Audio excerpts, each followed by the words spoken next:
Hello everyone, welcome back to the channel. I'm your host, and today we have a collection of stories that will make you laugh, cry, and gasp in disbelief. Our video is titled Betrayal, Deception, and Family Tragedy, Shocking Stories of Love and Lies. These stories are filled with unexpected twists, outrageous behavior, and some seriously entertaining drama. But before we dive into these wild stories, be sure to hit the subscribe button and click the notification bell so you never miss out on our latest fun and shocking uploads. If you liked today's video, don't forget to like it and share your thoughts in the comments section below. Now, let's dive into it. This video includes 4 stories. The first story is My in-laws disowned us for refusing to name our baby after a deceased relative. My fiancé, 27 male, and I, 25 female, have an infant son. We're overjoyed at being parents, but most of my in-laws refuse to even see our baby because of our decision concerning his name. My in-laws have a tradition of giving the firstborn son of every generation the same name. Let's say it's Peter. This has been going on for about 7 generations already, and they're very serious about it. My fiancé's eldest cousin was the latest person to get named Peter. Every one of his cousins has only had daughters so far, so our baby is the first son of his generation and consequently should get the name. I have no problem with the name Peter, and I would have been okay with naming my son that. Unfortunately, that was also my uncle's name, who died before I was born. I won't get into details, but it was tragic and traumatizing for my family. My father never got over losing his younger brother. My grandmother asked the family not to name any of our future children Peter during her lifetime. My mother-in-law and father-in-law knew about this promise and, at first, seemed to be not only okay with us avoiding the name Peter, but also supportive of the one we chose. However, my grandmother sadly passed away when I was 7 months pregnant. We traveled for her funeral. On our last days there, my in-laws called to offer me their condolences. Then my mother-in-law asked me if I would think about the name Peter now. Suddenly, they were insistent that the name we chose was awful, and we had to honor their tradition. According to them, they only had agreed to make an exception for us for my grandmother's sake and had no obligation to keep it now that she had passed. My family agrees that, while we don't have to avoid the name anymore, it still doesn't feel right to use it. My fiancé also agrees with me, but his parents spent the last weeks of my pregnancy trying to convince us to change our minds about the name. When our baby was born and we named him what we wanted, my in-laws were furious that we had broken a 7-generation-old family tradition. Some of them hadn't previously wanted to name their sons Peter, but did it anyway for the family's sake. They said our decision was selfish and that my family should have moved on by now. This has nothing to do with whether my family's moved on. It just felt like a betrayal of my grandmother and uncle's memories to even consider using the name. My father-in-law offered us $1,000 to change our son's name to Peter after he was born. That was 2 months ago, and neither of my fiancé's parents have met the baby or seen us since I was pregnant. Most of my in-laws are on their side, and this is causing a huge rift between my fiancé and his family. He assures me he's fine, but I'm starting to feel really guilty about this. Am I the idiot? Edit. The tradition started, as far as I know, when OG Peter died and his son, also named Peter, named his firstborn after his father. Peter III had the first son of the following generation and did the same thing. That one died before having children, so his sister gave the name to her son, and so on. The name Peter is very common in my country, and none of them ever get bullied over it, and the fact that it was also my uncle's name isn't as unlikely as one might think. Also, middle names aren't used in my country. Most people get the maternal surname before the paternal one instead. Some hadn't wanted to name their kid but did it for the family's sake. Have you broken a pact with Satan or something? Not the idiot. Family name traditions are weird. You can do whatever you want and name your baby. Keep pushing the I'm honoring my late grandmother's final wishes part so they see how unhinged they sound, asking you to flout this. Lunatics should never be around babies or kids or me or you. Seriously? Do you live on the set of Dynasty? Ugh. Also, as a grandma, the idea of rejecting a child based on a name is simply trifling. It's downright shallow, petty, and a horrid representation of one's integrity. Honestly, the longer these people avoided my child, the less their value would be worth in my child's life. Who would want such people around after a while? What would they bring to the table for my child? How would people like this positively enrich their development? I feel bad for Opie's partner as this behavior surely has hurt him. As an aside, once again, tradition is a euphemism for misogyny. Note only male children have a special name and all the female children were not fought over. Presumably, no one cared what they were called. All the more reason to end this now. Update: am I the idiot for breaking my fiancé's family tradition by naming my son what I wanted? Thank you so much to everyone who commented and offered support. A lot has happened since, so I'd like to give you an update. About a week after my post, my fiancé's parents contacted us. They apologized for their behavior and begged me to meet my son. They said they were ready to leave the naming debacle behind and truly wanted to be involved in their grandson's life. We were skeptical, but invited them over to meet the baby. The visit went well. They began coming over almost every day during the next 3 weeks. I noticed neither of them ever called my son by his name, but I didn't point it out. Things seemed good for the first time in months between my fiancé and his parents. One day, my fiancé was helping my father-in-law with something at our place, so my mother-in-law and I went to the park with my baby. I had to go to the bathroom sometime later, so I left him in the stroller with her. When I returned, she was sitting on a park bench, chatting with a woman who was cooing over my son, so I went over there and introduced myself as Sunname's mom, and she said, "Oh, I thought his name was Peter." I didn't say a word, and neither did my mother-in-law. She followed me to the car, and we went back to my apartment. On the way there, I texted my fiancé about what had happened. When we arrived, he kicked both his parents out of our place. He'd read my text and confronted his father. Thankfully, my father-in-law is a terrible liar and confessed immediately. Apparently, both my in-laws only call my son Peter. That includes whenever they're talking about him, every time they introduce him to someone else, and even baby talking to him on the few occasions that they were left alone with him. Neither of them is embarrassed by this and thinks they're in the right. We're heartbroken, especially my fiancé, not only because his parents can't let go of their pride, but also because the name we chose for our son means a lot to both of us. I blame myself for encouraging my fiancé to allow them near our son. I was raised in a different city than all my grandparents, and I always wished they could have been more involved in my life.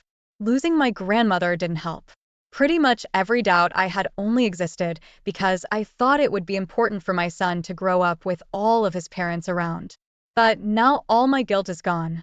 They don't deserve to be in his life if they can't respect my son enough to call him by his name. I hope they enjoyed the 3 weeks they had with their grandson, because that's all they're getting until they get their heads out of their butts. Yikes. Are they this psychotic and unhinged about other things in life, or just this one issue? What a weird hill for them to die on. We can be grateful you found this out now, because if you play your cards right, by the time they see your son again, he'll know his name. According to my fiancé, they've always been a little entitled, but I never really saw them enough to be able to say that. When the lady from the park asked about his name, it did cross my mind that she might think I was a kidnapper. However, his name is written on one of his blankets, which calmed me down a little. Still, I can't help but think of what my mother-in-law would have done had the woman threatened to call the cops. I seriously can't wrap my head around this. They're throwing away a son, a grandson, future grandchildren, and a daughter-in-law. Family members that some people would give anything to have. That's the real atrocity. That's something for them to feel ashamed about. That's literally so tacky and disgusting of them. I'm sure your husband is so embarrassed and ashamed that his family's being this way. He probably feels guilty, but it's so hurt. I'm so sorry, Opie. Wow, just wow. We recently moved in with my in-laws because I'm 31 weeks pregnant with our first child, and I feel like I need my mother-in-law for support since I've been pretty terrified the entire third trimester and my parents don't live nearby. My husband didn't want to move in with them, and the only reason he did was that I told him I'd go without him and he could stay in our home alone until after the baby's born. His parents are great and very close, so that's not why he didn't want to temporarily move in with them. We've thought about it a lot before we moved. We're still arguing about it now because he thinks it wasn't necessary. I'm stressing over nothing, which maybe I am, but that doesn't magically make the stress disappear. He's said multiple times that I forced him to move here, but he could have stayed at our house like I said. I can't expect my mother-in-law to visit every day, and I feel better in a house with other people around. My husband does sometimes work from home, but he's usually holed up in his office, so it's like he's not here anyway, so this is better for me. My in-laws are more than happy to have us here, but my husband is still sulking and gives me an annoyed look whenever his parents say something about his habits that he doesn't like. Am I the idiot? You are the idiot. Did you consider that there may be a reason your husband doesn't want to live with his mother? Also, dropping do this, or I'm leaving in a marriage is unhealthy. Not only do this, or I'm leaving, but it's also do this, or I'm leaving with your unborn child and won't be back until after their birth. What a crappy ultimatum. Understandable that you want support, but to upheave the entire household and move in with in-laws just because. Sorry, but that's the nuclear option in marriage. What do you say if he says fine and then you don't get his mother because you left him? Everyone around you has to change their lives around because you're afraid. Of what exactly? Grow up, lady. You decided to have a child, not them. Your self-centered, entitled attitude is out of control. I talked to a therapist about anxiety as it can and might only get worse from here. Your doctor must be informed that you moved into your in-laws' house because you're too scared to be alone for labor or when the baby comes. I disagree. Opie is not the idiot. When people ask for help, they're the bad guy or girl. When they don't, they're also the bad guy or girl. What the heck do you people want? She said she needed and wanted help and that she'd like to stay with her mother-in-law because they would be happy to help her. Why is this a problem? If this was her own mother, would anyone blink an eye? Childbirth is a big deal. It's natural to feel some anxiety as a first-time mom. How fortunate that she has supportive in-laws and a good relationship with her mother-in-law. My wife, 31 female, and I, 36 male, had been married for 2 years now, and she has a very regimented wellness and mindfulness routine. She wakes up at 5 a.m., does yoga in the spare room, goes on a quick run, and comes home to make a smoothie using one of those loud Nutri Ninja blenders, and will get on with her day. She also meditates in there, journals, and does other things that I can't disrupt her because it's her personal time. She was like this before I met her, and it was clear that if I wasn't on board with this aspect of her routine, she doesn't want to pursue anything with me. While I'm not thrilled she has the whole room for herself, I did ask if I could put my PC in there so it's not in the dining room space. It was there before I moved in with her, so I made my peace with it. My sister's coming to town with her partner and young daughter, young grammar school age. We both agreed to let them stay with us to save money.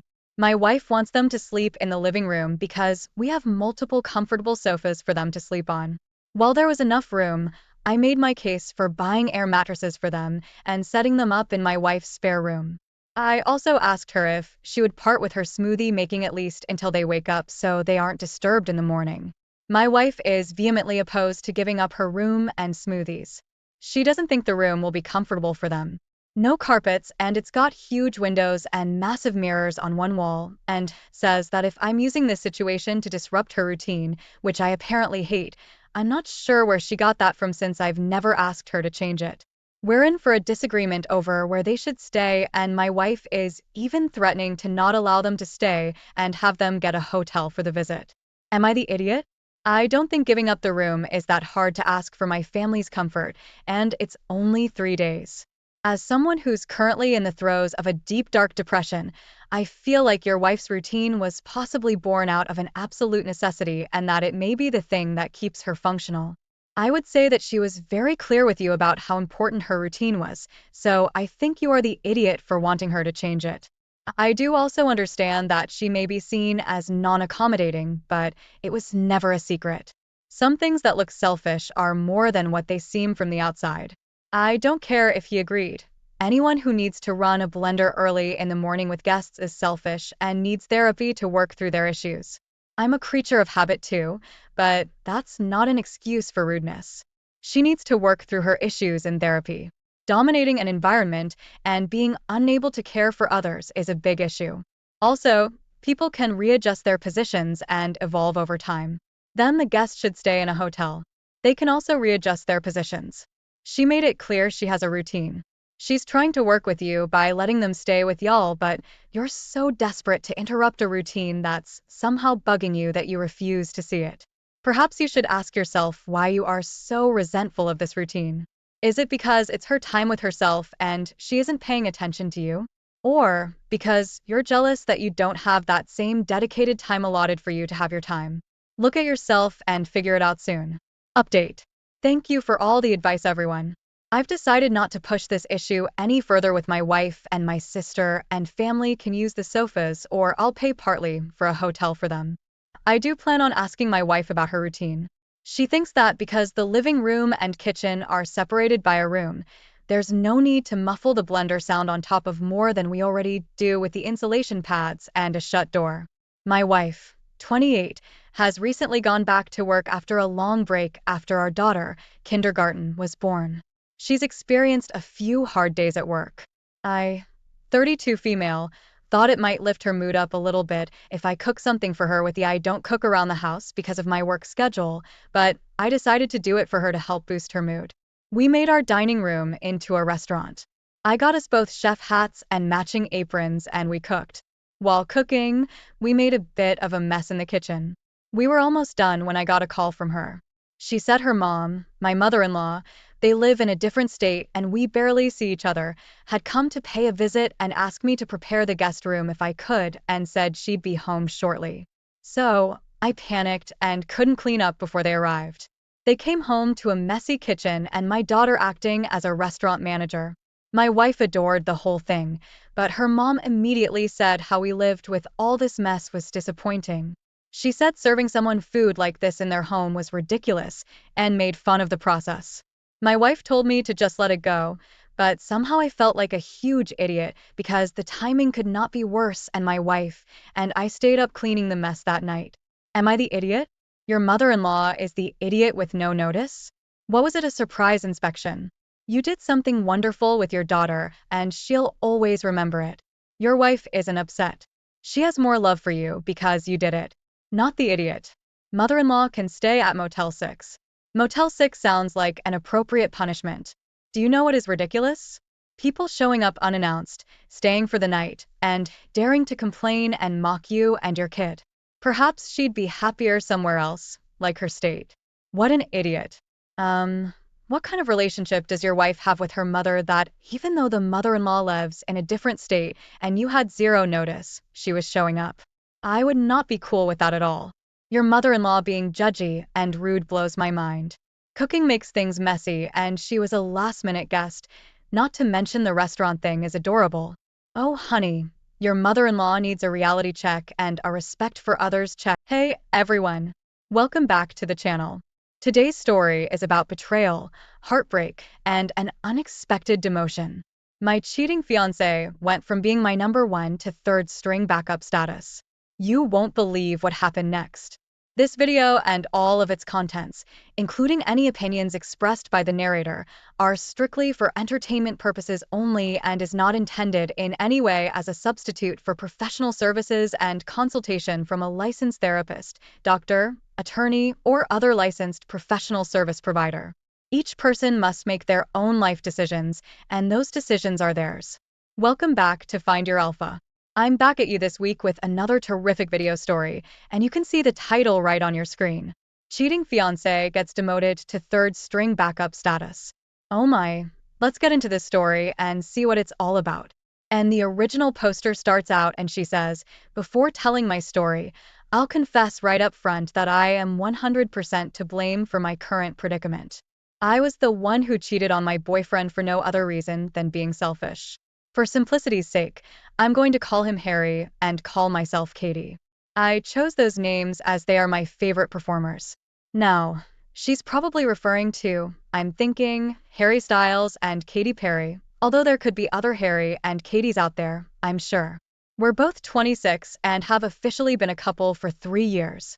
We had a dreamlike love story, even though our personalities are vastly different. Harry is more right of center, conservative actually, and I'm definitely more left-leaning on everything. Now, I put up a big caution sign here, and that's because in today's modern society, I don't know if people at the opposite ends of the spectrum can get along.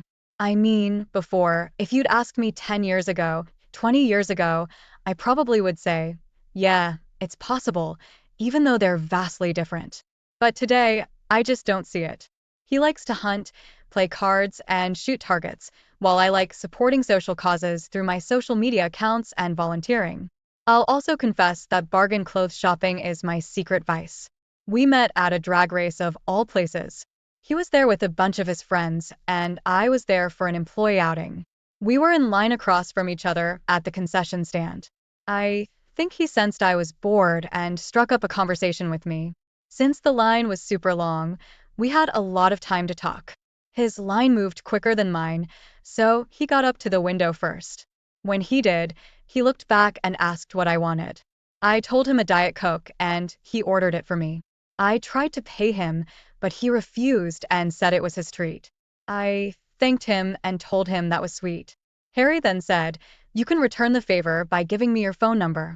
I was hoping he'd ask for it, so I gave it to him right away, and he said he'd call me sometime. When he got back to his seat, he texted me and I texted him back. We texted several additional times throughout the races. 4 days later, we went on our first date and fell in love soon after. In our case, it was a situation where opposites were definitely attracted and the attraction was intense. We became inseparable, save for the times when he and his friends went on their monthly boys' weekends. Now, two things I wanted to point out here. First, I put up that caution sign because she's saying they became inseparable. You've got to really be cautious about building your whole life around someone and making them the center of your world. Also, you can see already that she doesn't like him hanging out with his friends, especially going off on these boys' weekends, as she calls it. They've been doing this for the past 5 years and never miss a month. They travel all over the place to hunt and fish, and also like going to Las Vegas to play cards and bet on sports. He told me about these trips shortly after we met, and I didn't have a problem with it at the time. To be honest, though, my hope was he would cut back or stop going on these trips once we became serious, but he didn't. I put up that caution sign because you can see this is a major issue for her with him going away on these trips and hanging out so much with his friends. He'd always tell me about his travel plans well in advance, so I could make plans myself for the time when he was away. Normally on those weekends, I'd either go visit my parents, my sister, or one of my friends. Harry normally would return early Sunday evening and would make it a point to come over and stay the night at my apartment, and he always brought me a little gift every time.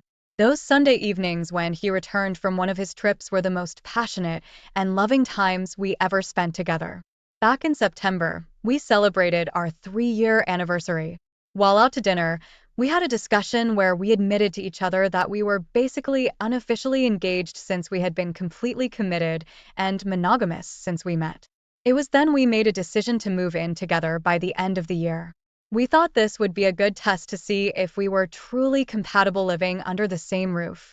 His lease was up at the end of October and mine at the end of the year. We had just signed a lease on a new 2-bedroom apartment in mid-October, and he moved in shortly after, just before his lease expired. The weekend Harry moved was hectic and crazy. All of his friends helped him move his furniture and other stuff, while I, along with 2 of his friends' girlfriends, put stuff away. During the entire weekend, Harry spent most of his time with his friends while I spent time with the ladies who I barely knew. Though we all did go out to dinner Saturday night and to brunch on Sunday.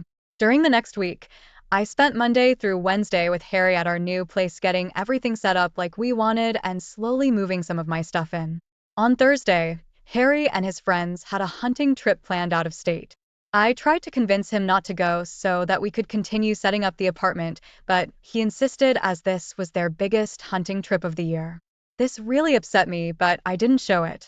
He and his friends left on Thursday morning and planned to return on Monday evening. Keep that in mind, folks.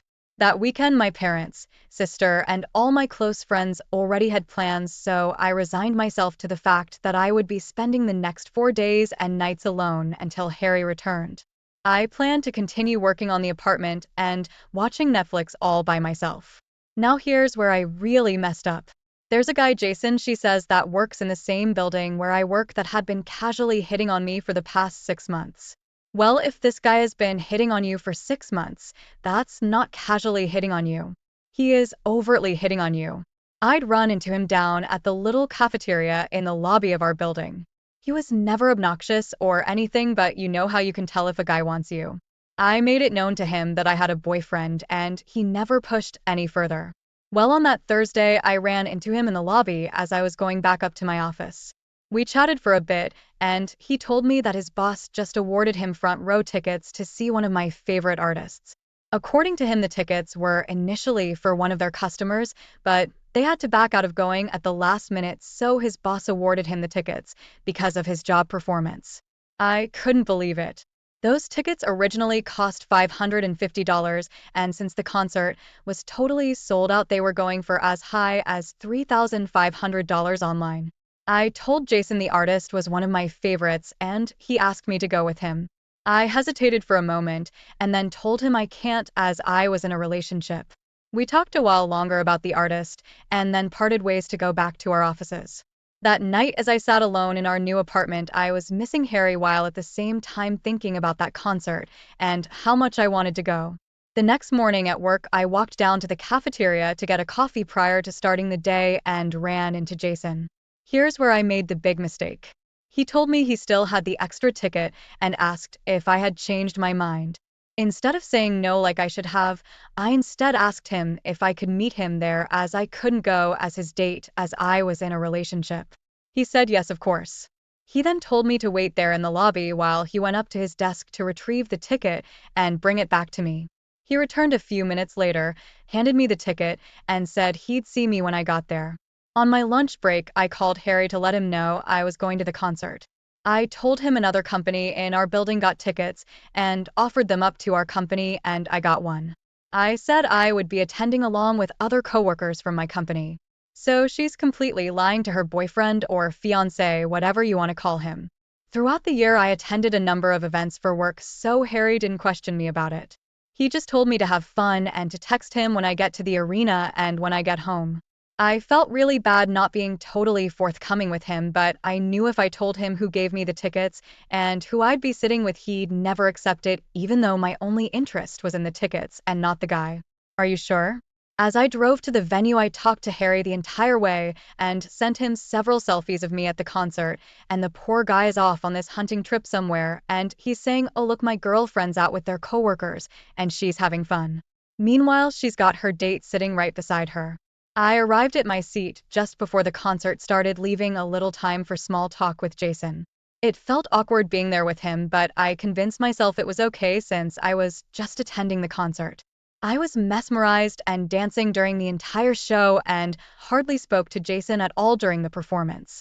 He wasn't really into the artist, while I'm definitely a raving fan. It was probably the best concert I ever attended, but unfortunately, I'll only remember the event as being one of the worst decisions of my life. After the concert, Jason asked if I wanted to grab a quick drink with him. I told him I couldn't. I thanked him for giving me the ticket, and we walked out of the arena together.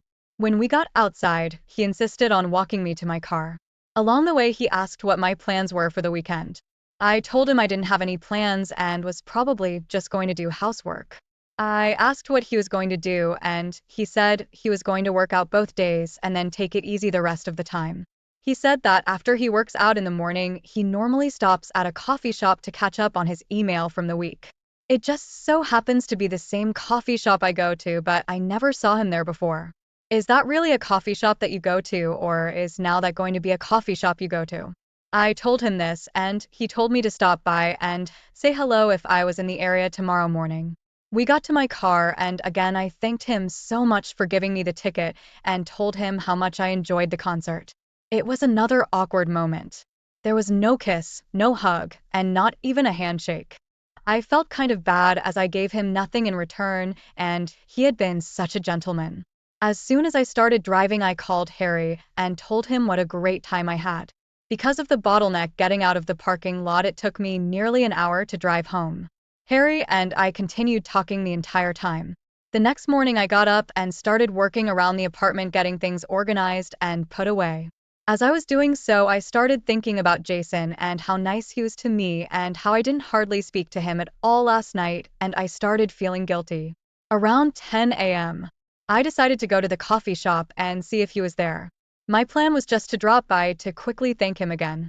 I arrived and saw him sitting at a table outside. I went over and greeted him and then went inside to get a coffee and bought him another grande size latte. I went back out and sat down and we started chatting. I only planned to stay there for 5 to 10 minutes, just long enough to thank him again for last night. We started talking and quickly found out we had so many common interests. Unlike Harry, Jason's values were almost totally aligned with mine. We ended up sitting there talking for almost 2 hours, after which we walked next door to grab lunch and continued talking there for another 2 hours. I know it was wrong, but I have to admit I was taken in by him and how much we had in common. Now listen to this. She says he's definitely a guy I would have dated if I wasn't already in a relationship. I should have left things there, but I didn't. Instead, I invited him out to dinner that night so we could continue our discussions. We met at the restaurant at 7, and again we talked throughout the entire meal. We were talking just as friends, but I felt a strong chemistry with him that I just couldn't resist. After we left the restaurant, I didn't want our discussions to end, so I asked if he'd like to continue talking. Well, of course, he's going to say yes. He said sure. Where do you want to go? I told him why don't we just go to my place, as we already spent too much money today eating out. While I knew this was a risk, I didn't plan for things to go the way they did. Now come on, you're bringing a guy back to your apartment and you didn't expect things to go the way they did? We're not stupid. We know what you were up to and what you planned on happening. As soon as we arrived at my apartment, we talked for about 10 minutes and then started making out. I don't believe you even talked for 10 minutes. I bet as soon as that door opened, you guys were all over each other. I told him about my situation, but he said he didn't care. Unfortunately, neither did I at that point, and we ended up having intimate relations for the rest of the night until we eventually fell asleep. So man, she forgot about Harry real quick, didn't she? In my mind, I convinced myself this would be a one-time thing and nothing more.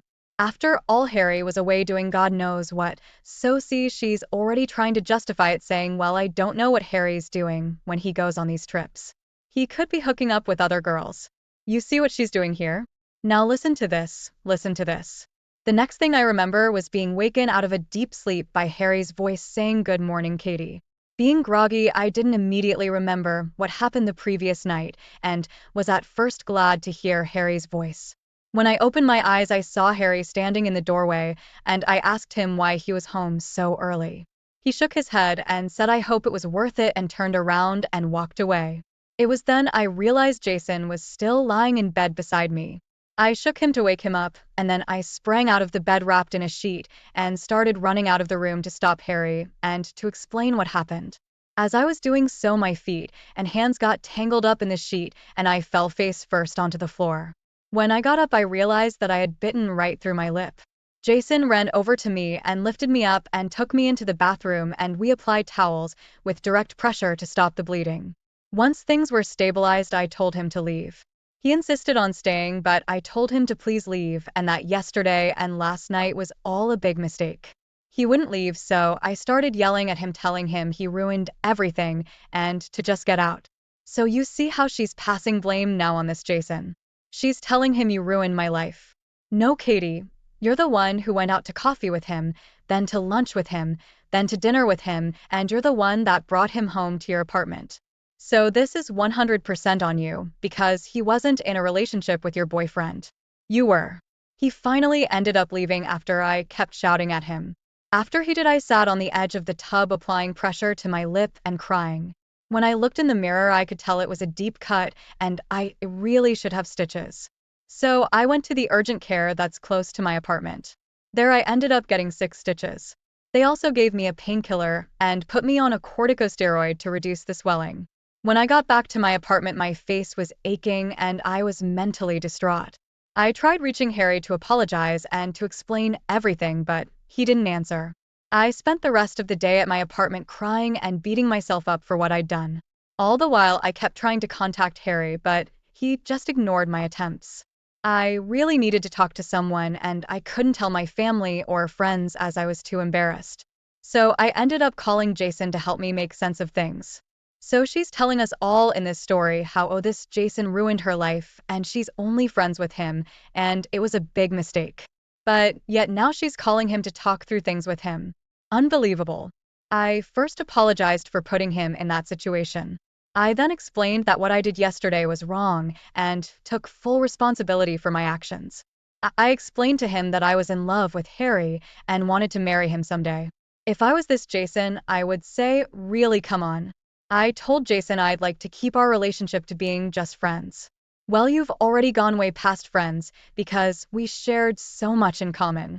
But we could never be alone again because I was in love with Harry. Jason tried convincing me to break off my relationship with Harry as he wanted us to be together, but I told him no. I said what I did was wrong and I know who I am and I was meant to be Harry's partner. Jason then asked me to consider at least keeping our intimate relationship going as I tried working through things with Harry. So Jason was saying, man, I really like what we did there last night. Why don't we keep this going? And then you could see if you work things out with Harry, and if you do, you can go be with Harry, but in the meantime, you and I could keep hooking up. I told him no. I would never do that to Harry. I explained that our relationship could only consist of cordial conversations whenever we casually bumped into each other and nothing more. That's how I left things with Jason. I ended up taking Monday and Tuesday off to recuperate from my accident and to try making contact with Harry, but he's totally shut me out. Good for you, Harry. The silent treatment is always the best way to go. He's not answering my calls or texts, and I can't blame him. I feel so bad. All I want to do is apologize to him and ask for another chance.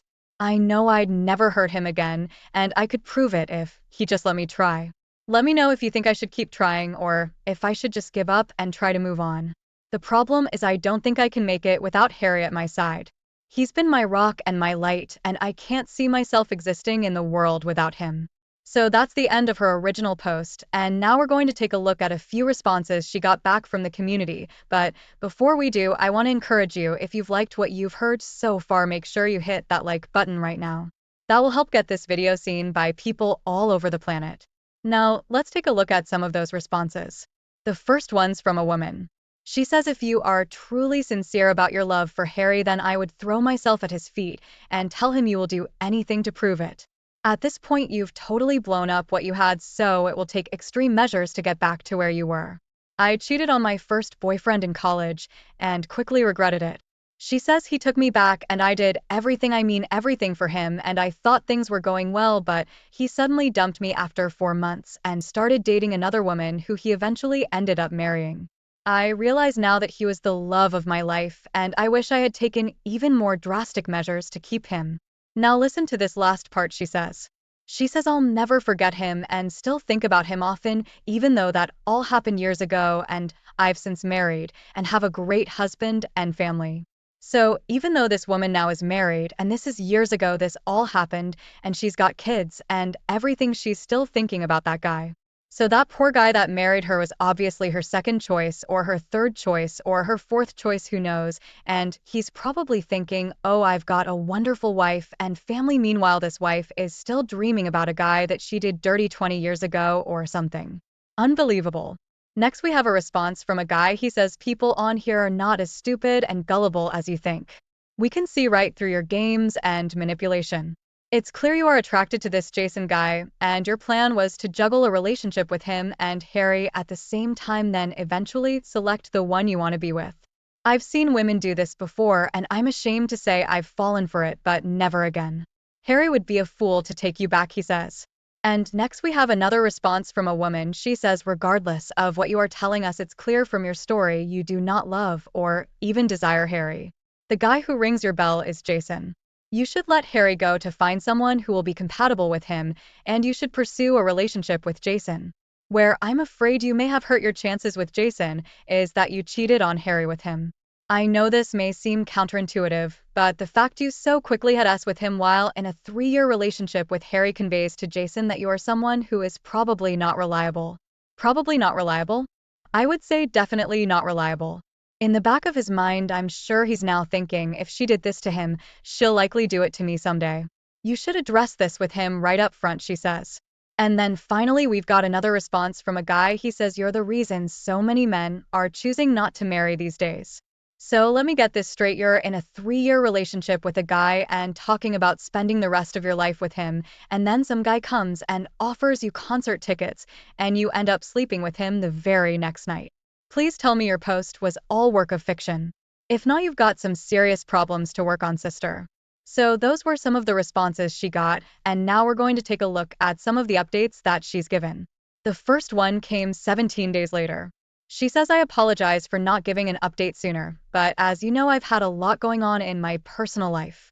Before I start, I want to address something that has come up in a number of the comments I received. I do not love Jason and have no interest in getting into a relationship with him. While we do have a lot in common and share many of the same interests, he could never mean anything to me as long as Harry exists in the world. Now, if I never met and fell in love with Harry, that might be a different story. What I'm saying here is Harry is my soulmate, and as long as he's alive while I'm alive, he will always be my number one guy." I'll now pick up on things where I last left off. As I said in my original post, I took Monday and Tuesday of that week off to recuperate from my fall and try to get in touch with Harry. Harry blocked my number and changed his status to single on Facebook. I knew when people would see this, they would start asking questions, so I had to get out in front of it. I called my mom and told her about my fall and the stitches. She was worried about me and wanted to come down to spend a few days with me. I told her that wasn't necessary since I was feeling better and the swelling had gone down. She asked if Harry went with me to the urgent care, and I told her no. I then explained that her and I were going through a rough patch and hadn't spoken for a few days. I think she has a typo there. I think she meant to say he and I were going through a rough patch and hadn't spoken for a few days. Mom then started asking me 1,000 questions about what was going on. I told her we were working through things and everything would be okay. She and my dad love Harry and have been encouraging us to get married and give them another grandchild. Mom and I talked a bit longer and I thought that was that, but then things took a turn for the worse that evening. Mom called me and started yelling at me, asking why I didn't tell her I cheated on Harry. I asked what she was talking about, and she told me that she called Harry and he told her that he and I were no longer together. She kept asking him why, and he told her to ask me. According to her, she told him that she wasn't going to hang up until he told her the truth. So instead of Harry just maintaining his silence, he instead sent Mom a picture he took of Jason and I in bed together. I didn't know he took the picture and was horrified. The picture is of Jason laying on his back and me laying across his chest with my head just below his chin and my bare back exposed. Like I said, I was horrified and had to tell Mom the truth about why we broke up. Mom spent the next hour yelling at me at the top of her lungs. I couldn't get her to stop and finally had to hang up on her. She called back a couple hours later and we talked through things. Cheating is a real hot button issue for Mom, as she raised me and my 3 siblings to be faithful and trustworthy people and to never cheat. The reason this was such a hot button issue for Mom is that she cheated on Daddy 1 year after they were married with an ex-boyfriend. At the time, my parents were struggling financially, and she admits it was a weak moment for her and the biggest mistake of her life. So I guess you could say the acorn doesn't fall far from the tree. Daddy caught them in the act and made her move out and filed for an annulment. Mom kept begging Dad to give her a second chance, but he kept moving forward with the divorce. Then, like a miracle, a week before the hearing date, Daddy decided to give Mom another chance. That was 33 years ago, and they've since gone on to have a fairy tale marriage with 4 kids and 7 grandchildren. When each of us kids reached an age where we were old enough to understand, Mom sat us down and explained what she did. Well, I have to give the mother credit for doing that. Now, if the mom actually did that and really sat them down and explained she cheated on their father years ago and that it was wrong and to never do that, I give her a lot of credit for doing so. She also pointed out the guy she cheated with to us so that we could see what a big mistake she made. The guy is a complete loser who doesn't work and lives in public housing. He also weighs about 400 pounds now and drives around town on one of those scooters. Ever since she and Daddy reconciled, she has treated him like a king, and he deserves it. He's been a wonderful dad to us, and our mom has been a wonderful mom. None of us can believe what she did, and that's why cheating is such a sensitive subject for her. Now here's where it gets worse. Mom told me I had to tell my dad what I did. I told her I didn't want to as I knew it would break his heart and make him think less of me. She said I had to and that I needed to travel back home to tell him in person. So that weekend I drove back home to tell Daddy. When he saw me, Dad was concerned about the visible cut on my lip and started asking how I got it, and I told him I just fell down in the bedroom. After explaining that I told Dad what I did, and he started crying. Then Mom started crying and I started crying. Dad excused himself from the room while Mom and I sat there crying our eyes out. When Dad returned, he asked me about Harry and I told him Harry broke up with me, but I was trying to get him back. I then said I hope he is as forgiving and loving as you are, Dad. What Dad said next shocked me and really hurt Mom. Dad said he would advise Harry not to give me a second chance because the whole process is just too taxing mentally. He said the best thing for us is to go our separate ways and find someone new to make a fresh start. Mom then asked Dad if he was sorry he gave her a second chance. He said, "No, you gave me 4 beautiful children." She then said, "If I didn't give you children, would you still say the same?" And he said, "Probably not." Hearing this crushed Mom, and she cried for the rest of the day. Later that night after we ate dinner, Dad explained himself. He told Mom he loves her and wouldn't trade her for anything now, but said that the first 5 or 6 years after she cheated on him were mentally stressful and something that he wouldn't wish on his worst enemy. Mom cried and they talked for a long time at the table. Thankfully, by the end of the conversation, they kissed and hugged, and everything is back to normal for them. Driving home, I felt so terrible for not only cheating on Harry, but for ripping open an old scar from my parents that I thought had totally healed years ago. I promise you I have learned a lesson and will never be unfaithful again. For now, I'm going to focus on getting Harry back and proving to him that I can be the loving and trustworthy partner I was before. Well, let me tell you something, Katie, you're never going to be able to prove that even if he does take you back, and just like your dad took back your mom, it's never going to be 100% of what it was before. You just have to face that. Now she comes back with her final update, so we can see what happened, and the final update came 3.5 months later. She says, "I've come back to close the book on this post and to move on to the next phase of my life. After trying unsuccessfully for 3 months to get Harry to talk to me, I've finally given up. I know what I did to him was inexcusable and we will both be scarred by my actions for the rest of our lives, but the least he could have done was given me closure." Well, I think you gave yourself closure when you jumped in the sack with this Jason. You gave the relationship closure, so he doesn't owe you anything more than that. I'm mentally defeated and have been going to counseling for the past 2 months. The counselor told me she believes I am truly sorry and remorseful for my actions, and that I will likely never do again what I did to Harry. She also said that no matter how sincere you are, oftentimes the betrayed partner never sees it in their heart to give the cheating partner closure. This can cause severe mental distress to the cheating partner, which can lead them to do terrible things. I told her I can totally relate to that, because that's how I felt since the day Harry caught me cheating. Not that I would ever consider harming myself, but I just don't have motivation to move forward with anything, and some days I don't want to get out of bed. The past few weeks for me have been very difficult, as I found out Harry has started dating again. In fact, I've seen him with 2 different women going in and out of his new apartment. Now listen to what she says next. "Yes, I will admit that I've been stalking him, but not in an evil way. When I'm feeling really bad, I drive over to his place and sit in the parking lot watching his door from a distance, hoping I can catch a glance of him. Folks, don't do what she's doing. Never stalk an ex. I mean, that is totally unhealthy and downright psychotic." She says, "Last Saturday, I ran into one of Harry's friend's girlfriends at the farmer's market. I asked if she had a few minutes to talk, and we grabbed some apple cider and sat at one of the picnic tables to talk. I, of course, asked her a million questions about Harry. She knew what happened between us, as Harry told all his friends, and they, of course, told their girlfriends. She was very guarded in her responses to me, but she did share one thing that pretty much decided things for me. She said that Harry told his friends that he is looking for a girl to marry, and in the meantime, he would be dating a bunch of second-string women for physical pleasure. The 2 women he's seeing now are both divorced and in their mid-30s, so he's dating some cougars there. He's made it clear to them that they will never be more than FWB-type lovers, and they are apparently okay with it." I then asked her if, based on what she knows, if there was a chance he would ever take me back. She just looked at me with a sense of pity on her face and kind of grimaced. I asked her to level with me and just tell me. She said based on what she knows, there's no way.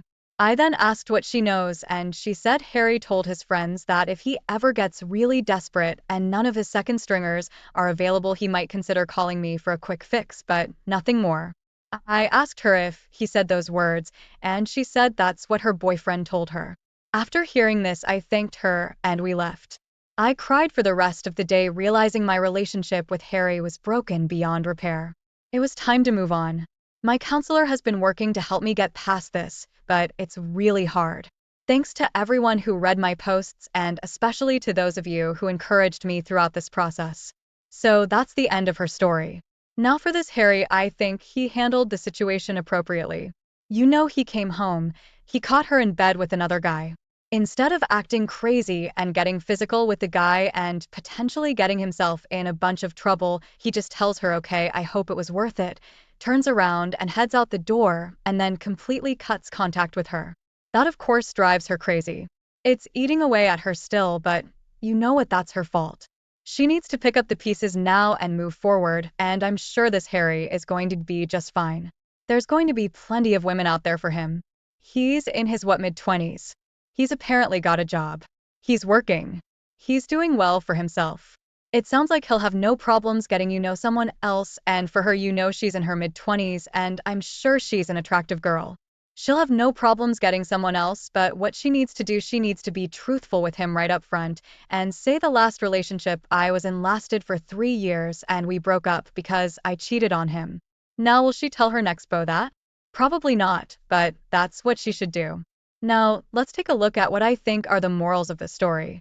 First of all, in today's world, people on opposite sides of the social and political spectrum are nearly incompatible. Like I said previously, I would have told you, yeah, it could work out. It'll be a little awkward, but it could still work out. In today's world, I just don't think it will work. Next, cheating is never just a physical thing with women. Don't believe what they say. There are always emotions involved. Next, and I said this on the last story, mental stress will eventually impact your physical health. Look at this girl's dad. He said for 5 or 6 years after he took his wife back after she cheated on him, he was mentally stressed. Why do you want to live your life like that? Life is too short. Don't stay with someone who betrayed you. Next, the betrayed partner never fully recovers from infidelity. Again, using her dad as an example, 33 years later, you can still see that still eats away at that guy whenever he thinks about it, and that's the way it is when people take someone back who's cheated on them. That's always going to be in the back of their mind. Next, a strong man will never accept any form of cheating. It doesn't matter if it was 1 time, 10 times, 100 times. It doesn't matter if she's emotionally connected to him or not, which I just said that's all bunk because there's always emotions involved. A strong man will never accept any form of cheating, and then finally, as I always say, after cheating occurs, go your separate ways. Focus on your mental, physical, and financial health and move on with your life. So those are my thoughts, and now I want to hear from you. What did you think of this story, and how do you think this guy handled the situation? Would you have handled it like he did, or would you have done something completely different? Tell us about it in the comments. Also be sure to hit that like button. Share this video with your friends and subscribe to this channel, and I will. Welcome back to the channel. Everyone, I'm thrilled to have you here for another captivating tale that will tug at your heartstrings and keep you on the edge of your seat. Today's story is one of love, betrayal, and the quest for self-discovery. It's titled My Wife Moved to the Guest Room, and I discovered her secret affair with our insurance guy. Now she wants a divorce. She all but stopped messaging me during the day. And when she did, it was short things about dinner or other trivial items. She started going grocery shopping alone. Needed her time. This is something we used to do together. She has always gone running after work and on weekends, but now with it getting too dark and cold, her running on the weekends have turned into 3 to 4 hour events. She moved out onto the couch saying I moved around too much and she couldn't sleep. The couch then became the guest bedroom. That's when I finally confronted her. She said that she was texting the other man because he had been open about his mental health issues. She has struggled with anxiety and depression for a while, but we had it under better control with counseling and medication. She even initially told me she was going to talk to him, and because I knew him, he goes to our church and is our insurance guy. I foolishly thought that would be okay. On November 14th, I asked her if she still loved me, and she said yes. but she hasn't been happy for quite a while and it's been a difficult year and she wasn't sure if she wanted to work on the marriage or not. I told her that I noticed that she hid her phone. Anytime I came into the room, that's when she told me who the other man was. She said that they texted and met sometimes for lunch, but he was just a friend. She said it over and over. As I asked questions about him, I got angry and incredibly sad at the same time and told her that it ceased being just friends when she felt like she had to hide it from me. I asked if she talked about me to him.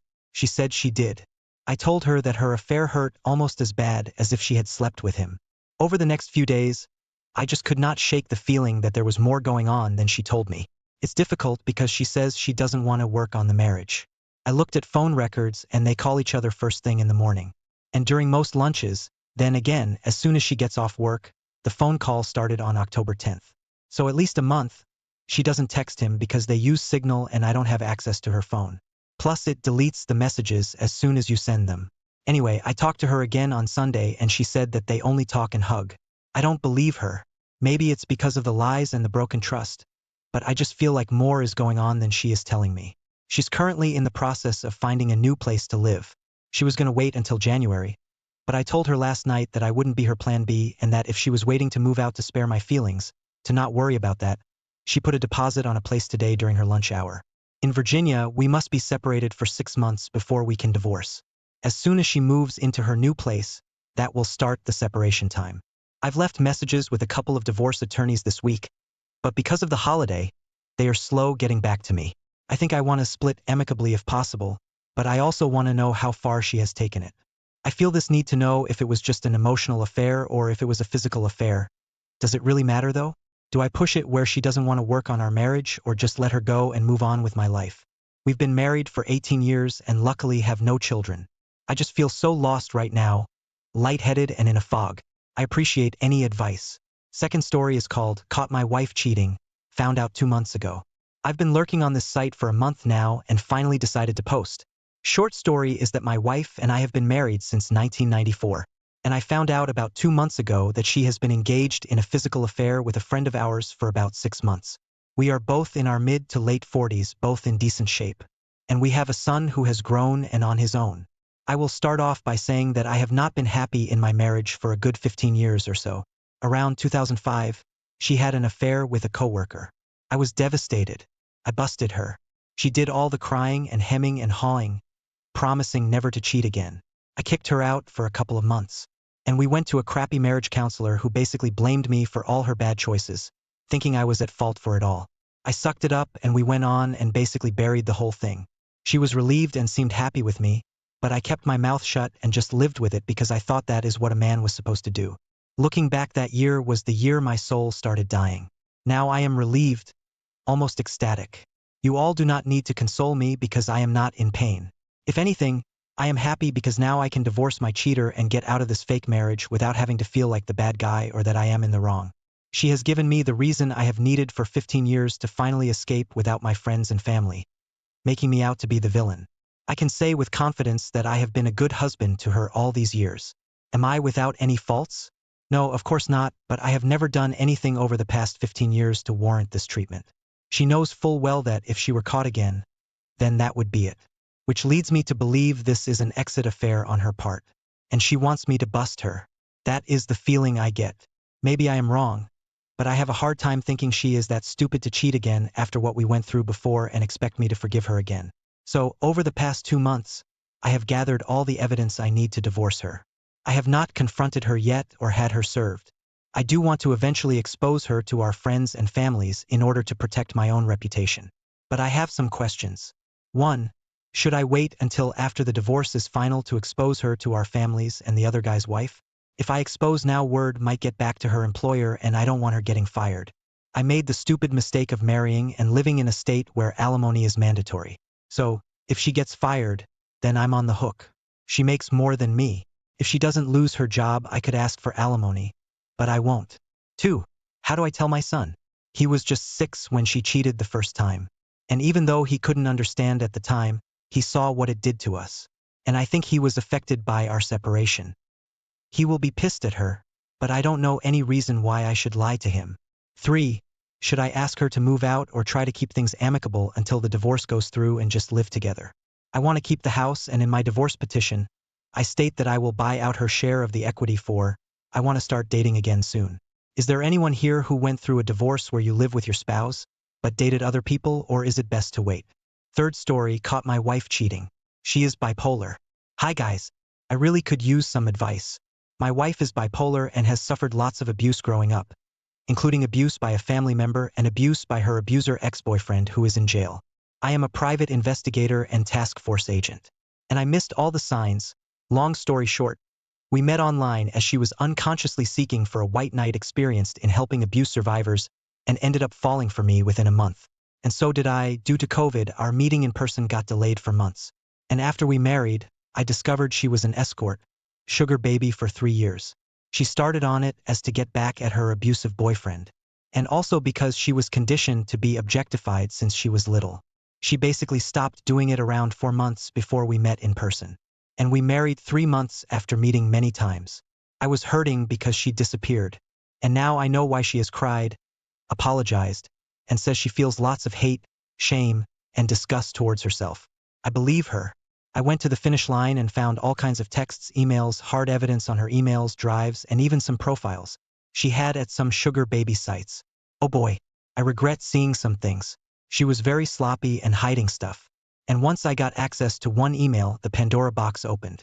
She is a student, and before I supported her financially, she had no income and no prospect of getting a proper job. The lies and the denial, the way she gets defensive is really tough on me. I offered her financial help before we met and she didn't accept it. So, as you can see, she is not after my money. Not that I have much. How do I avoid lashing out?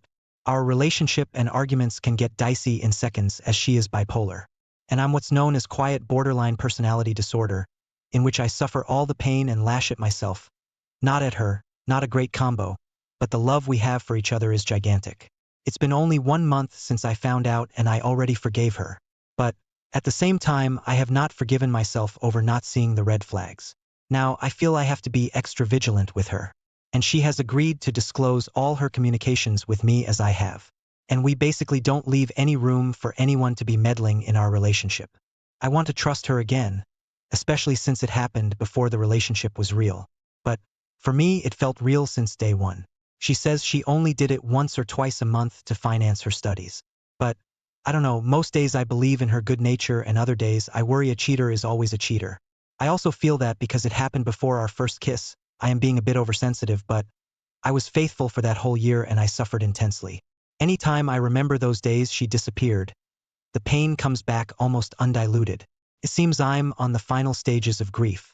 I've had a hard life and I get over stuff quick, but I still feel traumatized, and with a little PTSD, what's the best way to disengage? When our arguments start, they go from 0 to 1,000 in 2 seconds. And then the blame game starts. When we are good is the best, but when we are arguing is hell, too intense, too much fire, and both of us get super hurt very quick if the other is not careful. If you enjoyed this story, please show your support by hitting the like button. Your engagement means the world to me and helps keep the stories coming. And don't forget to subscribe to the channel so you never miss out on future tales filled with unexpected twists and turns. Subscribing not only keeps you in the loop but also supports me in my quest to bring you more captivating stories. So, take a moment to like and subscribe. Thank you again for your support, and stay tuned for more incredible journeys. Until next time, keep believing in the power of stories to Welcome back to the channel, everyone. I'm thrilled to have you here for another captivating tale that will tug at your heartstrings and keep you on the edge of your seat.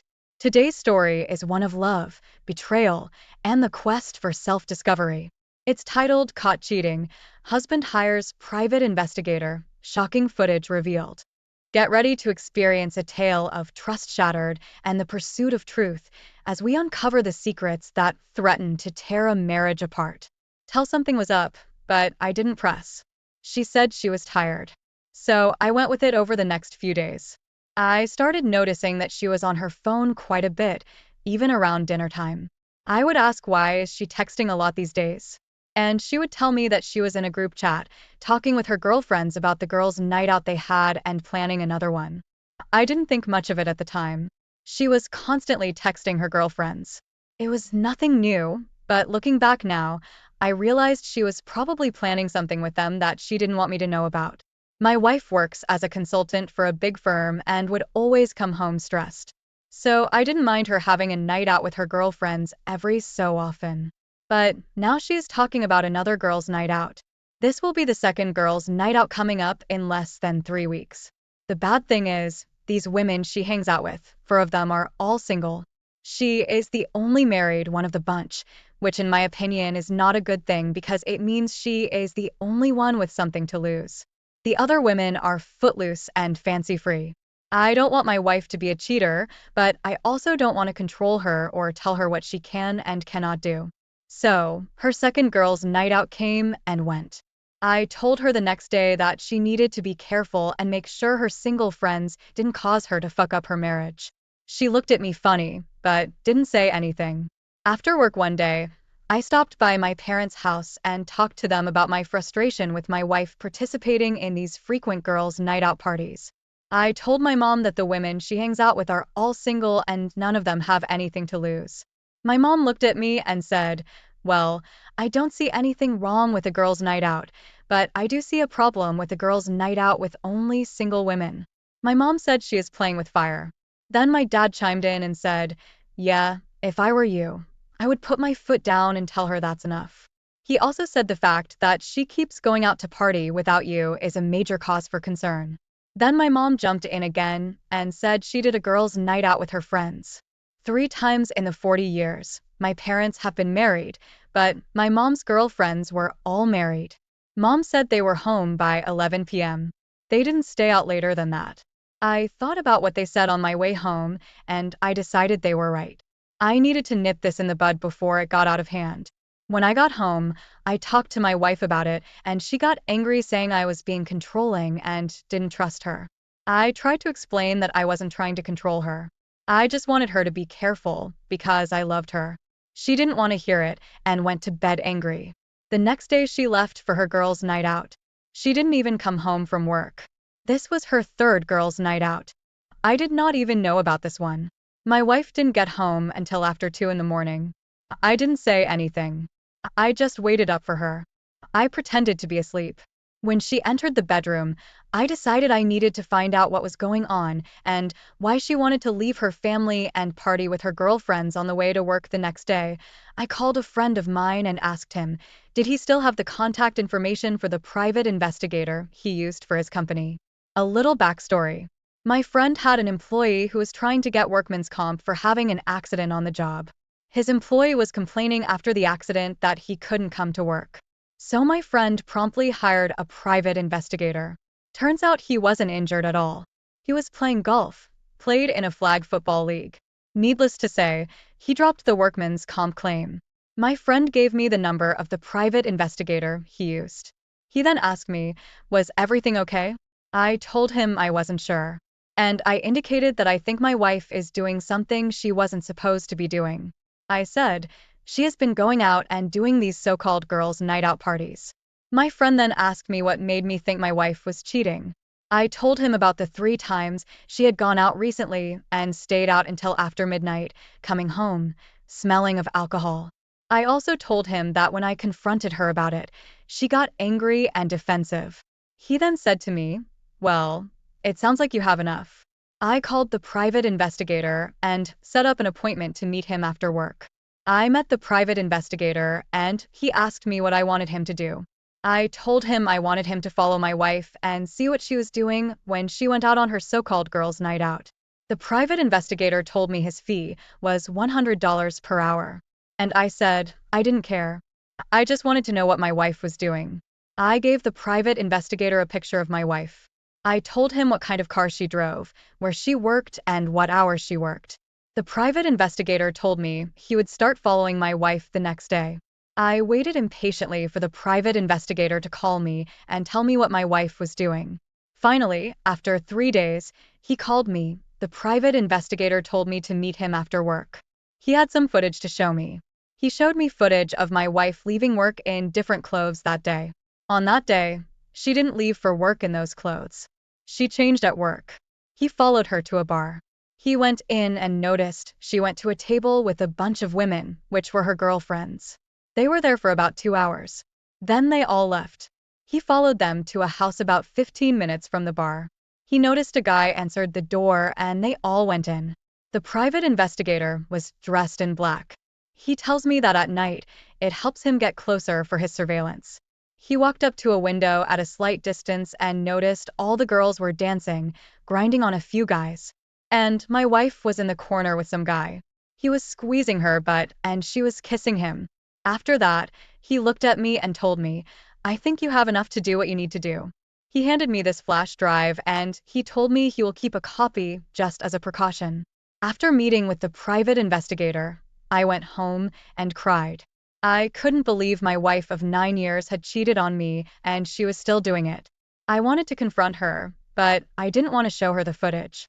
The next day I got up and left for work without saying anything to my wife.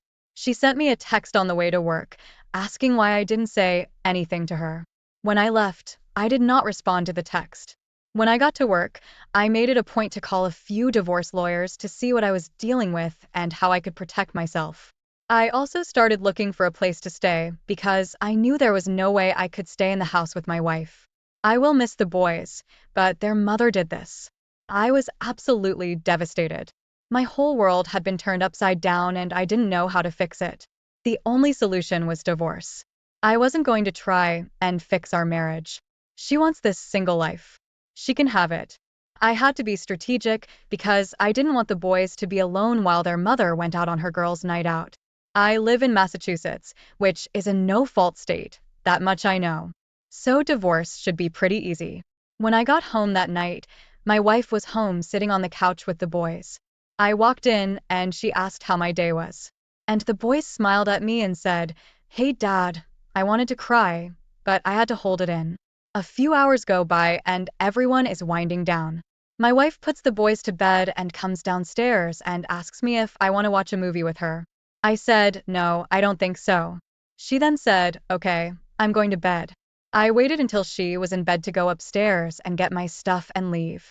I waited until she fell asleep before I left the house. I didn't have anywhere to go yet. So I went to my parents. It was late. My dad was worried and asked me, was I okay? I told him I had something to show him. We sat down at the dining room table.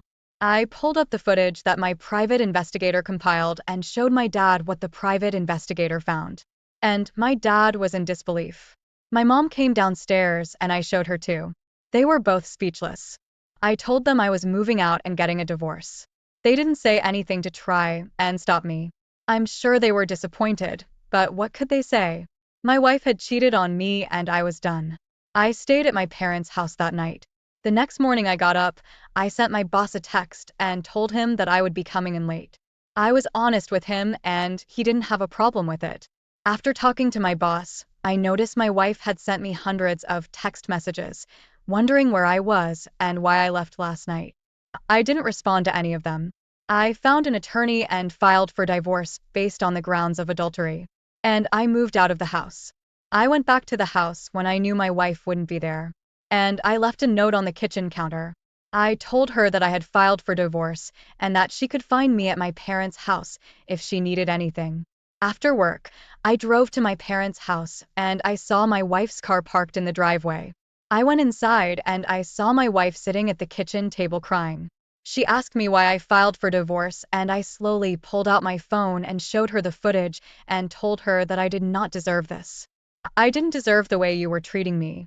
We sat and talked for a while and we both decided it would be best if we divorced. I told her I didn't want the house. We were renting it anyway, so she could have it. She makes enough money to pay for it. At the divorce hearing, it was amicable. The judge gave me 30 days to get the rest of my things. I didn't go after her for alimony. I made more than her and I didn't have to pay child support. She was getting that from the kid's father already. We are both the same age, 33, and the boys are 7 and 8. It was heartbreaking because I loved those boys like they were my own and I was their father in every way, but biologically. My job offered me a position out of state and I took it, changed my phone number. Only my parents and a few friends have my new number and started a new life. It's been almost a year now and I'm doing well. I've started dating again and I'm in a much better place emotionally. My friends have told me that my ex-wife was asking about me and she even tried to reach out to me on social media. But I have no desire to speak to her or see her again. I'm glad I made the decision to move on with my life. And I hope you can do the same if you're in a similar situation. Thanks for reading. I have never shared anything about my life on these forums, but this was heartbreaking for me. I still struggle at times, but one day at a time is how I am dealing with it. If you enjoyed this story, please show your support by hitting the like button. Your engagement means the world to me and helps keep the stories coming. And don't forget to subscribe to the channel so you never miss out on future tales filled with unexpected twists and turns. Subscribing not only keeps you in the loop, but also supports me in my quest to bring you more captivating stories. So, take a moment to like and subscribe. Thank you again for your support, and stay tuned for more incredible journeys. Until next time, keep believing in the power of stories to transform. Hey there, storytellers. Welcome back to our channel, where we dive deep into the captivating tales that unfold in the intricate web of human relationships. Today, I have a story that will leave you on the edge of your seat, filled with betrayal, revenge, and unexpected twists. The title of today's tale is Caught My Husband Cheating on His Birthday. His reaction will shock you. Prepare yourselves for a roller coaster of emotions as we delve into the shocking events that unfolded when Wendy returned home early from a business trip, only to discover her husband's deceit.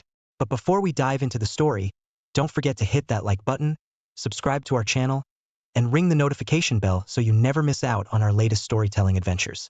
Now, let's jump right into the drama. I had returned home from business trip earlier than planned, and I had the all-too-natural idea of surprising my husband with my return and with a nice dinner. I hid myself in the living room closet, trying not to laugh out loud with excitement from seeing him all surprised and happy to see me, when the front door finally opened and I could hear his voice. But then, I also heard a woman's voice that I didn't recognize, and in a few moments, I saw them come into the living room together, arm in arm. My husband was with another woman, a stranger to me. At that moment, I realized that everything was a lie, and what was going to be a surprise became revenge. I was never going to forgive him, and he was going to pay well for his actions. How could he betray me, his own wife? Prepare yourself, darling, for what might be your last few seconds of precious life. My name is Wendy, and I'm a 32-year-old office woman. After graduating from college, I got a job at a major company that manages gardening equipment. And since then, I've been working hard as a career woman with a potentially bright future ahead of her. Up until about a year ago, I only cared about my working life and my personal success as a working member of society.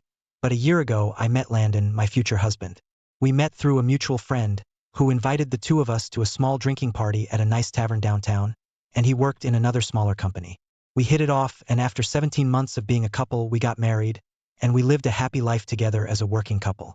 My husband works for a small business in agricultural machines, and he never works overtime, and I don't work overtime either, and I also came home earlier than he did, so whenever I did, I would often wait for him after I cooked something for dinner. It was hard to do housework after work, but my husband worked hard in a physically demanding job, and my determination to cheer up with a meal was pretty impressive, so I didn't really mind doing the housework. As long as Landon could rest at home, nice and peaceful, when he was tired, that was good enough for me. A part of me also wanted him to think that I was a good wife for him, so, in my own way, I was doing my best at home too. Then, one day, it was decided that I was going to go on a long-term business trip. This business trip was related to an impending promotion of mine, and I was very excited. I even thought that this business trip would decide the fate of my career, if not my life itself. But during the trip, Landon would be alone in the house. He's a grown man who can take care of himself like it was a walk in the park, so there wasn't any need to worry. But one thing you should know about my husband, he is a catastrophically poor cook, and he's never done a day's housework in his life. Up until we got married, he was living in his parents' home, and everything was taken by my mother-in-law, Mrs. Braths.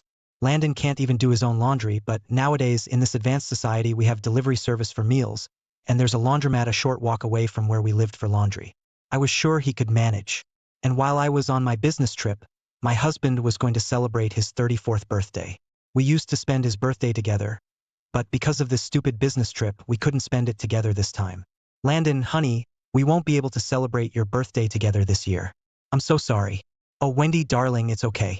Can't be helped in this case. You have work to do. But good luck with your work, darling. I've always loved you because you always try to do your best. We'll do something to celebrate it again when you come back. How's that? That idea sounds awesome. Thanks so much. And I'm really sorry. I'll do my best as always. With some kind words from my husband, I got even more determined to do great, and I headed out on my business trip. While I was away, I was very busy. Work often lasted until after I usually went home. This made it difficult for me to find enough time to call my husband or have a real-time conversation over text messages. I did call him every once in a while, and by that I mean a couple of days, but when I could reach him, perhaps he was busy at the moment because he never answered the phone. I couldn't get in touch with him other than messages, and it just wasn't the same. I missed him, but Landon had sent me off with his great words of encouragement, so I focused on working hard to land that big promotion. My hard work paid off in the end, because I finished a little bit early, and that meant that I could go home from my business trip a few days earlier than scheduled. I was so happy. I was able to come home on my husband's birthday, even though I told him I couldn't make it because of this business trip. I had the all-too-natural idea of surprising my husband with my return, and with a nice dinner on the day of his birthday. The plan was that I would leave work early on his birthday and bring home Chinese food and a nice birthday cake for him, and the wallet he wanted as a present. I had it all ready. I could only imagine how happy he would be to see me back home on his birthday. Just envisioning the look of surprise and excitement he would surely have on his face made me so eager to hurry up and get home. I arrived home long before he always did. That night would probably be the same as always. He would be home by 6 p.m. To surprise him, I hid in the living room closet. But even after 6 p.m., he still wasn't home. I wondered if it might be because he was celebrating his birthday with a bunch of his colleagues, and as I slowly began to be convinced that's what he was doing, I felt grateful for his friends. But I still wanted to see the look of surprise and excitement on Landon's face. So I didn't call it a night, even when it was after 6:30 p.m. I remained in the closet and waited for the familiar hum of his car. I was pretty tired from my long and tedious business trip where I spent an ungodly amount of time in front of papers and computer screens, and before I knew it, I was fast asleep. I only realized I was when I woke up a few hours later from the sound of a rumbling car engine. I opened the closet door slightly, and through the window, I saw the signal lights of the car scintilling. My husband had come home at last. I quietly closed the closet door and waited for him for another few minutes. I heard the front door open, and the familiar sound of Landon's business shoes echoed through the house. I had a good time today. Thank you for the delicious dinner. It was delicious, wasn't it? It was nice to spend your birthday with you, sweetie. Why in the goddamn world of ignorant bliss did I hear a woman's voice? One that I didn't recognize in any case, and that sounded suspiciously young. I was so upset, but I tried not to make a sound in the closet.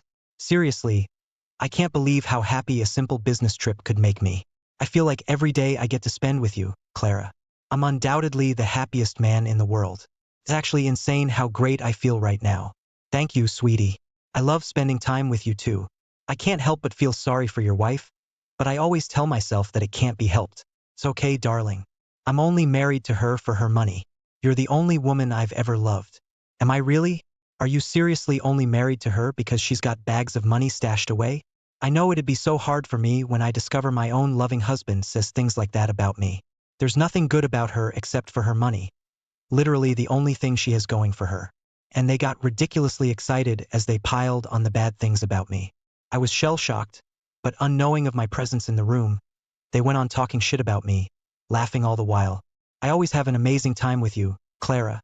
But if I imagine that I only had a relationship with that hag, it's like suffocating me. It's a real nightmare. Then you're lucky I'm here. I'll say this again. I never loved Wendy. I love you so much, and I'm going to do what we can to be together. Okay? Then they went to take a bath.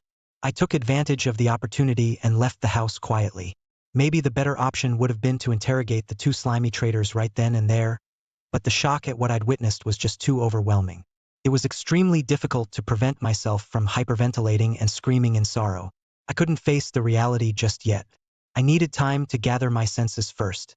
I booked a hotel room nearby and stayed there that night. As I was trudging towards the hotel, my emotions got the better of me, and I suddenly started to cry. I sat down on a bench in a small park, ripped open the box that contained Lana's birthday cake, forced my fingers around a large clump of dessert, and stuffed it in my mouth. The cream tasted very sweet, and somehow my tears, which were streaming into my mouth at this point, added a nice little tang at the beginning of each bite. From the point of view of passerbys, I was basically a woman dressed in office uniform, stuffing a ridiculous amount of birthday cake into my mouth, crying all the while, and getting cream in every nook and cranny of my face. I definitely looked a suspicious person, But during that time of personal crisis, what people thought of me was the least of my problems, and I couldn't care less. After crying a legitimate rainstorm, my sadness towards the situation gradually transformed into anger towards my husband. I don't mean to say that he owes me something, but no one can deny I've done so much for him. I cooked for him, did the housework for him, all because he couldn't do shit around the house, and when he told me there was something he wanted, I went and actually something nice for him.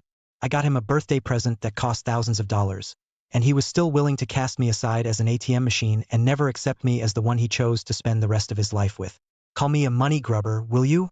Well, that doesn't come for free, my dearest. I threw the wallet I'd bought for his birthday as hard as I could into a nearby trash can. You've got some nerve to cheat on your wife while she's away on a business trip. My dearest, I muttered to myself as I left the park. On the way to the hotel, I decided to get a divorce, but I knew he would only be pleased if I divorced my husband. I decided to really make him suffer for his crimes before divorcing him. For a while thereafter, I continued to stay at the hotel. I was supposed to go back home next week, so until then, I can't go home. But I did actually stop by my house on the way, and the fact that I found Landon's car was strange, very strange indeed. At this time of night, he's supposed to be at work still. I called his company posing as a client, and asked the receptionist at the other end of the phone, "Excuse me, is Mr. Landon Brass present at this hour?" "I'm sorry, ma'am, but it seems Mr. Brass has taken a vacation for about a week." "Oh, is that so? Thank you for telling me. So my husband is on vacation for a week." That led me to wonder if the woman whom he was having an affair with worked for the same company. I checked. "Well then, is there someone by the name of Clara?" "I'm so sorry, ma'am. It seems Miss McIntyre is also on vacation for about a week. Is there anything you need to inform us about? If it's urgent, I can put someone else on the phone to assist you." "No, it's not urgent. Thank you so much. Have a nice day, sir." After I said that, I hung up. I found out that my husband was having an affair with one of his coworkers. I was so sick of his stupid bullshit I wanted to throw up. I couldn't comprehend the fact that I used to love Landon Brass. Now, I feel nothing but contempt, disgust, and fury. I stayed out of the house for a while, checking on them both from a distance. After perhaps an hour or so, I saw them having inappropriate physical contact as they exited the house. They got into Landon's car and drove off somewhere. They were each carrying a large suitcase, so naturally, I assumed the two snakes were going on a trip, taking an entire week off from work just to go on a vacation of adultery. What a couple of carefree jellyfishes. I made sure my husband was out of the house completely before I went inside. I decided to take all of my valuables and all the things I needed and leave the house, never to return to live again. After I was sure I had packed everything, I made one last check of the house, which was in fact a kind of formal goodbye to the building. I loved that house. It was perfect for both of us to have a nice and peaceful time to rest after a hard day's work, and the backyard was absolutely beautiful. Landon and I were going to build a life together, and the first step was buying this house with most of what we'd saved up. It was not a new house by any means, but considering the fact that I was going to live in it with the person I loved, it was the best house I could have asked for. But now I was living in it with a traitor, and I didn't feel comfortable at all. My biggest desire was to leave that house as quickly as I could, but my old love for this house made me linger for another few minutes. I took a walk around the inside. I discovered a lot of the woman's belongings, Clara's belongings. I became positive that while I was away on my business trip, they were indeed planning on living together in their cheesy, unfaithful excuse of passion. Assorted lotions, shampoos, conditioners, and items of makeup that weren't mine lined the nightstand in Landon's bedroom. His closet lodged her clothes, anything ranging from casual jeans and sweaters, to beautiful dresses, to inappropriately tiny blouses. The room had a fruity smell to it, and I later found out why. Landon's old bedsheets, which were now nowhere to be found, had been thrown away, probably, and replaced with new, orange-scented ones. When I saw all this, I was beyond angry. I was utterly mortified. I wondered what all the time we had spent meant exactly. Which had we been trying to build up the whole time? I left the house and first went straight to a trusted lawyer, who helped me prepare for the divorce, and then I went to a detective agency to gather evidence against the affair. When I went to the house the second time, I probably should have taken pictures of the evidence, but I felt like if I took pictures with my phone, the scene would burn itself into my mind in the worst way possible, and I didn't like it. Additionally, I couldn't stay in the hotel forever, so I rented an apartment that could accommodate a tenant for a month at a time. That's where I put all the stuff I had packed and taken away with me when I left the house. I had to find a new, bigger, better place to live.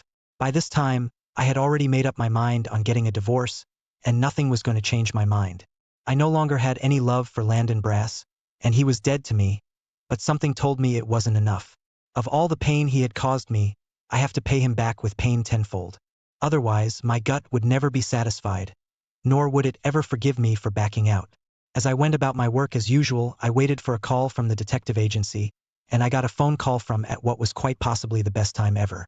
They said they had accumulated enough evidence, which was excellent news. I asked them to keep that evidence in a secure place while I went back to my husband's house.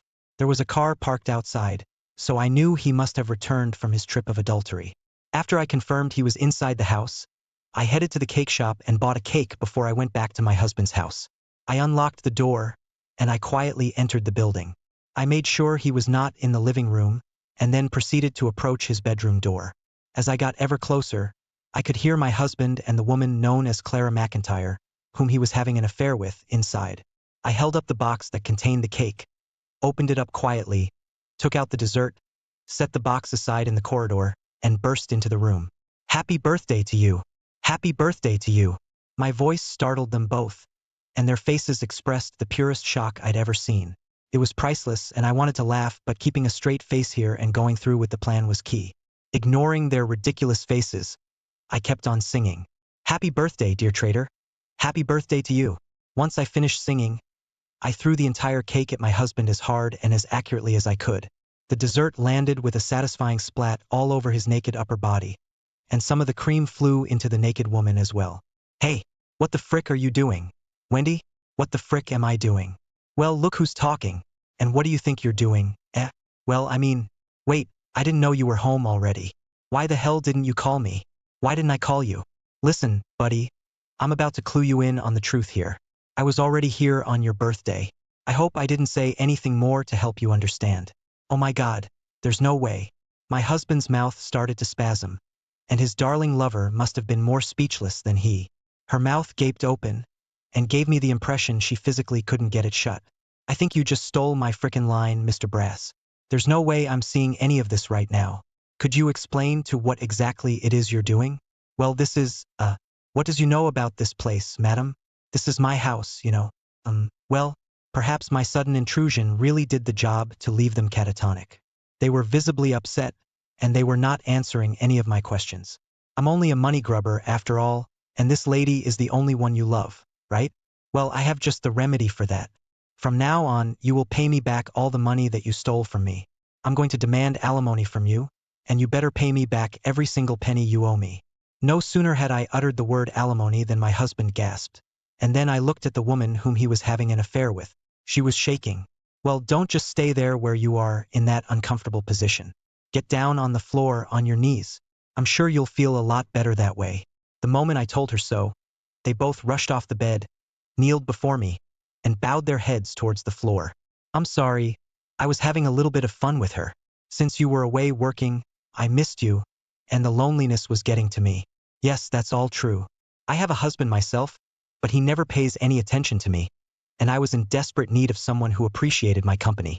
"Exactly, and we were actually talking about ending things right when you barged in, Wendy. We were just saying goodbye to each other." "Yes, we were. We both agreed it wasn't good for the ones we chose to marry originally. We literally just broke up, Wendy. Cheaters, liars, backstabbing traitors. I'm pretty sure all of these things describe the same two people. Let's see who can guess the right answer. I heard you two outside earlier, loud and clear." "Bullshit, you were talking about ending things. What you were really talking about was taking a 2-week trip to Japan next. You've got to be kidding me. How do two people stoop to such low humanity?" "Damn it. That's what I said," and both he and the woman went deathly pale, indicating I hit the nail on the head. "You guys are such assholes. I already mentioned I heard you guys talking shit about me the night of this bastard's birthday. With me having this much knowledge about what you think about my frickin' existence, you really think I'm gonna whatever horseshit excuse your bird brains come up with? I'm sorry. I admit that I cheated on you, and I deeply apologize. I hope you can forgive me. Just because you act all responsible and innocent right now doesn't mean you're any closer to being forgiven. I'm sorry, I really am. I really do believe that what I did was wrong. Divorce me. Now, please don't say such things, Wendy. Really, it was just for fun. Ma'am, on behalf of Landon, I'm begging you, don't divorce him. Please. The name's Clara, right? Who are you to talk to on behalf of Landon Brass? Don't you dare forget that you're eligible for paying me alimony too. Eh? But I was just having an affair. It's not like we were married, Landon and I. I don't think the law states that you can demand alimony from me because it was just fun and games. I don't believe this. Tell me what exactly is your IQ score. I'm just dying to know. Of course, I can legally demand alimony from you. You knew the man whom you were with was married to another woman, and yet you went on with the affair, hoping to get something nice out of it. Newsflash, lady, nothing nice comes out of unfaithfulness. I was so stunned that this woman was pretty much claiming that the sun was basically the world's largest pizza in the entire state of Mexico. I couldn't believe I'd lost my actual husband to a woman with zero common sense. I want a divorce. I've already hired a lawyer, so if you want to know more about the demands, you'll hear about it from him. I've also been to the detective agency, and they acquired a lot of solid evidence of your stupid affair. If you're thinking of uttering excuses to get yourself out of this, don't freaking bother. It doesn't make any sense, for one thing. And second, you'd be digging your own grave. You can't be serious. I don't want a divorce. I don't want a divorce. You even said you didn't want to talk to me. Being around me was enough to get you disgusted enough to want to run the frick away from this place. I don't know how you expect us to live with ourselves as a married couple, now that the relationship is ruined. Oh wait, of course. I'm the money grubber, so you literally need me in order to survive, right? No, that's not it. Oh darling, it's a shame. Because this year, I actually got you that luxury brand wallet you've been wanting for quite some time. I had it, ready for you, and I was gonna give it to you. Now it's in the trash. No, there's no way maybe you should have stayed true to yourself. Goodbye. That's all I had to say, and I left them with their grief and shame, alone in the house. Thereafter, Mr. Brass tried calling me a few times, but I ignored them all. I left everything to my lawyer. Mr. Brass was later fired from his job. Perhaps the fact that I went to the company where he and the woman whom he was having an affair with worked, and gave them an official letter from the detective agency that contained the evidence of their adultery. Nowadays, it isn't uncommon anymore to hear about people that cheated on their husbands or wives, and it's pretty much common knowledge right now that anyone who does engage in such crimes against humanity will lose credibility in the company, and in life in general. How in the world did Mr. Brass and Miss McIntyre not know anything about that? Mr. Brass was so dependent on me for living expenses, so I wouldn't be surprised if he never saved a penny. Now that he was fired, he pleaded to me through my lawyer to let him pay the alimony and monthly installments. I agreed as long as he paid me in full. As for Miss McIntyre, she was fired from her job and was left without any money. Mr. McIntyre found out about the affair. I believe he's also demanding alimony. She tried to turn to Mr. Brass for help, but found no luck with him, as he didn't have any savings whatsoever and was now working part-time. She decided she couldn't rely on him, and thus she betrayed him and replaced him with a man who seemed to be loaded with money. But that man turned out to be quite formidable because he didn't even work, and even though he's neck-deep in debt, he never failed to waste his money on stupid things like gambling and marijuana. Knowing that neither Mr. Brass nor Miss McIntyre are living happy lives after their affair was exposed makes me feel somewhat relieved. The irony is that now I know full well it's not good to take pleasure in other people's unhappiness. I got a big promotion after that long business trip I took, and I was praised as the first woman in the company's history to be promoted to that position at such a young age, 32. There are junior staff who admire me because of this achievement and makes me subconsciously put more time and effort into my work. It's a very good thing. I love my work, and now I've set myself a new challenge. To be a good boss who sets a good example for my subordinates, to be a trusted employee of the company and contribute to bringing it to greatness, and to acquire what is needed to be promoted even further up in the ranks of the enterprise. Wish me luck, everyone. Thank you for sticking with us through this intense and emotional story. If you found it as compelling as we did, make sure to leave a comment below and share your thoughts. Don't forget to like the video and subscribe to our channel for more incredible stories. Hit the notification bell so you're the first to know when we release a new video. Until next time, take care and remember, sometimes the truth is more